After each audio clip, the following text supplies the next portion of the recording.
So what did the children of Israel leave in their exodus? When they departed Egypt, what did they leave behind?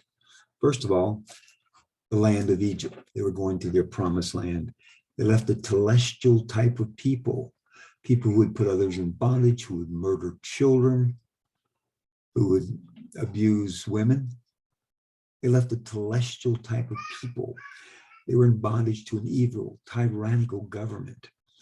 They were supporting institutional and legalized sin. Institutionalized and legalized sin.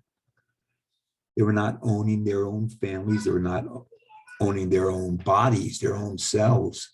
And they were in sin. They worshiped these false gods. They were in economic, political, and family bondage. In their journey to the promised land, they were told many things. They had to walk out of the desert for 30 days. They were hungry. They were thirsty. And this is what they told Moses. Exodus, the whole congregation, 16 of the children of Israel murmured against Moses and Aaron and the wilderness. And the children of Israel said unto them, would to God we had died by the hand of the Lord in the land of Egypt, when we sat by the flesh pots, when we did eat bread to the full, for ye have brought us forth into this wilderness to kill this whole assembly with hunger. Folks, they were willing to trade their liberty for slavery, for security, to own nothing. They couldn't even own their own families, their children, their wives.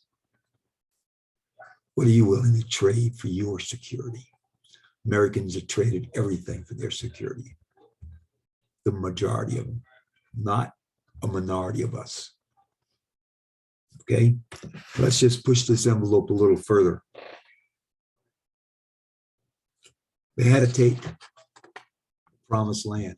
The promised land was full of people with armies, swords, spears, shields, whatever they had at the time, slings, helmets, breastplates. They came out of Egypt with nothing. Yes, it said they were harnessed for war. They were harnessed. And the footnote said for war. But if you have weapons, then why are you letting them do this to your wife and yourself and your children? They didn't have any weapons. God gave us the Second Amendment. He gave us life, liberty, and the right to own and control our own property. And he gave us the Second Amendment.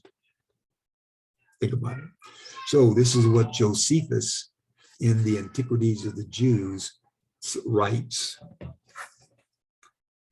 On the next day after crossing the Red Sea, Moses gathered together the weapons of the Egyptians, which were brought to the camp of the heroes by the current of the sea and the force of the winds assisting it. For he, Moses, conjectured that this also happened by divine providence, so they might not be destitute of weapons. So they're going to the promised land. They were told to conquer the promised land, and God gave them weapons to do so. See, they went into slavery in Egypt for money. They would go work for money, and in the process, the Egyptian taskmasters withdrew, and they were slaves on their own. What are you willing to trade for money? We need to take care of our families, period. But what are you willing to take and trade for money?